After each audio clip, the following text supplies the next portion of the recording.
Hello বন্ধুরা, তো আজকে আমি রান্না করব কচু ফুল। কিভাবে রান্না করি ওটা তোমাদের সাথে শেয়ার করব। চলো এখন এটাকে ঝুরি ঝুরি করে কেটে নিব। দেখো এইভাবে সবগুলো ফুল আমি বের করে নিয়েছি। এই যে আর এটা ফেলে দিতে হবে। তো এবার প্রথমবার আমি বানাবো কচু ফুল, এরকম করে কেটে নিচ্ছি। তো ওর জন্য তোমাদের সাথে শেয়ার করছি। কচুর ফুলগুলো ধুয়ে নিয়েছি, এখন যে জল বসিয়ে দিয়েছি, তো সিদ্ধ করে নিব ফুলগুলো। তো একটু লেবুর রস দিয়ে দিব।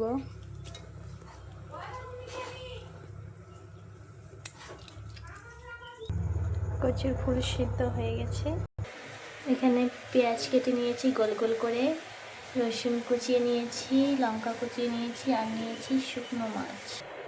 তেল গরম হয়ে গেছে, এখন রসুন কুচি দিয়ে দিব।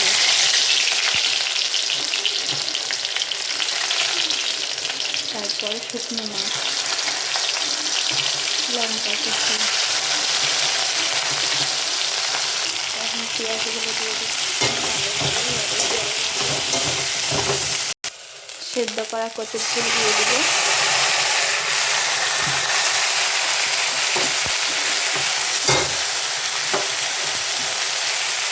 তারপর লবণ দিয়ে দিব স্বাদ মতো।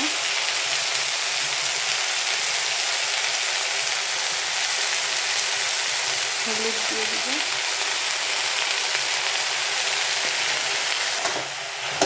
আজকে প্রথম বানাচ্ছি আমি কচুর ফুল।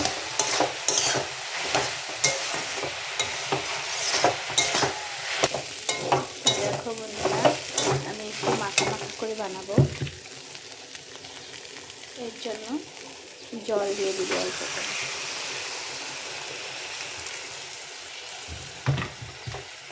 যেহেতু মাখা মাখা খাবো,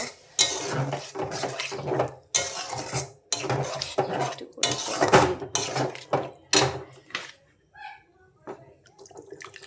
তো বন্ধুরা দেখো, আমার কচুর ফুলের তরকারি হয়ে গেছে।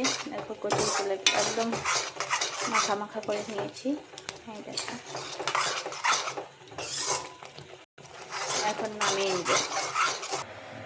তো দেখো বন্ধুরা, নামিয়ে নিয়েছি কচুর ফুল। তো আমার ভিডিওটা ভালো লাগলে তোমরা সবাই লাইক কমেন্ট শেয়ার করে দিও। টাটা।